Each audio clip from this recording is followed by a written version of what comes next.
Hello दोस्तों, आप देख रहे हैं सी न्यू स्टोरी और वो भी तरुण के साथ। तो चलिए ले चलते हैं उस डरावनी रोंगटे खड़े कर देने वाली कहानी की ओर। कुछ दिनों पहले नीलेश ने मुझे बताया था कि उसकी बहन की मौत हो गई है। ये सुनकर मैं बहुत दुखी हो गया और मैंने उसकी मौत का कारण पूछा तो उसने मुझे पूरी घटना मुझे बताई। कुछ दिनों पहले नीलेश उसकी बहन नीलिमा और उसकी साली नीतू के साथ कहीं घूमने गए थे। नीलेश की बहन और नीतू दोनों बहुत अच्छी दोस्त थी। लौटते वक्त काफ़ी रात हो गई थी। रास्ते में उसकी बहन की तबीयत खराब हो गई और उसे काफ़ी ठंड लग रही थी।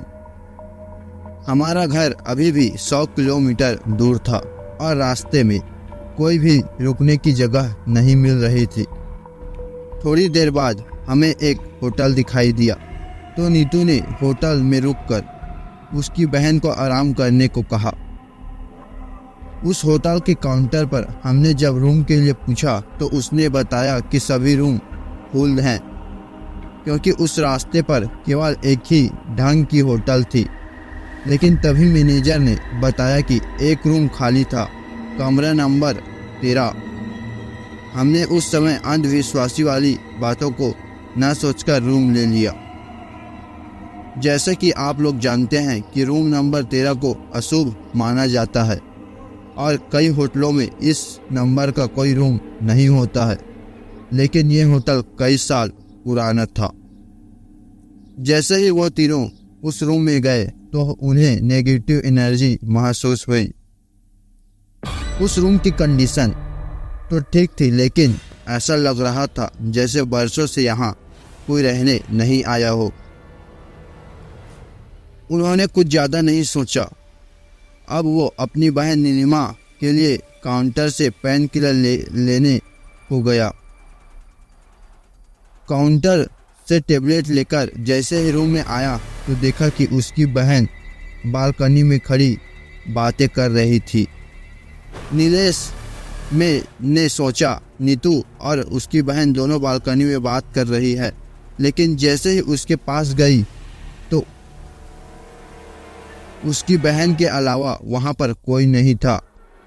उसकी बहन उससे पूछा कि तुम किससे बात कर रही हो, तो उसने सिर्फ सर हिलाकर मना कर दिया। तभी नीतू वॉशरूम से आई और नीलेश घबरा गया कि अगर नीतू इधर है तो नीलिमा किससे बात कर रही है। नीलेश ने नीलिमा को टेबलेट दी और सो जाने को कहा। अब नीतू और नीलिमा दोनों बेड पर सो गए और नीलेश सोफे पर सो गया।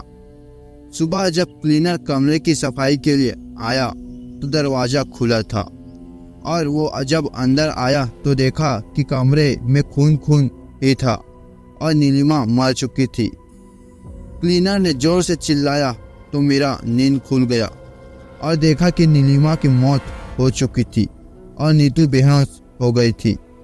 नीलेश जोर जोर से सिसक के रोने लगा और मैनेजर को बुलाया। फिर मैनेजर ने तुरंत एम्बुलेंस को बुलाया और दोनों को हॉस्पिटल ले गए। नीलिमा तो मर चुकी थी, लेकिन नीतू को थोड़ी देर में होश आ गया और जैसे ही नीतू को होश आया तो उसके पीछे उसकी बहन की आत्मा थी जो उससे बोल रही थी, तूने मुझे मार दिया है। यह कहकर वो गायब हो गई। नीलिमा काफ़ी बुरी तरह से डर गई। अब नीलेश में नीतू की सारी घटना पूछी तो उसने बताया कि रात को जब मैं पानी पीने उठी तो रात को देखा कि नीतू फिर से बालकनी में बैठी थी और कुछ बड़बड़ा रही थी और मैं जैसे उसके पास गई और उससे पूछा कि वो क्या कर रही है तो उसने मुझे जोर से धक्का दिया और मेरा सर दीवार से टकरा गया और मैं बेहोश हो गई और इसके अलावा मुझे कुछ याद नहीं है। जैसे ही नीतू हॉस्पिटल से छूटी तो वो नीलेश के साथ उस होटल में गई और उसे काउंटर पर मैनेजर से बात करने को कहा तो उसने बताया कि आपकी घटना के दूसरे दिन ही मैनेजर की मौत हो गई थी। वो दोनों शॉक हो गए। उन्होंने क्लीनर से माजरा समझने की कोशिश की तो उसने बताया कि आप दोनों जिस रूम में रुके थे वो एक प्रेत बाधित रूम था और रात में वहाँ कोई नहीं रुकता था, लेकिन मैनेजर ने पैसों के चक्कर में रूम को आपको दे दिया। इस रूम से पहले भी 2 मौत हो चुकी है। अब सारी बात नीलेश को समझ आ गई। इस घटना के बाद नीलेश काफ़ी सदमे में चले गया और कभी किसी होटल में नहीं रुका और वो घटना आज भी उसे याद है। तो दोस्तों, ये रही अपनी रोंगटे खड़े कर देने वाली डरावनी कहानी। अगर अच्छी लगी तो प्लीज़ वीडियो को लाइक कर दीजिए, सब्सक्राइब कर दीजिए और शेयर करना बिल्कुल भी ना भूलें। तो फिर चलते हैं, अगली वीडियो में मिलते हैं।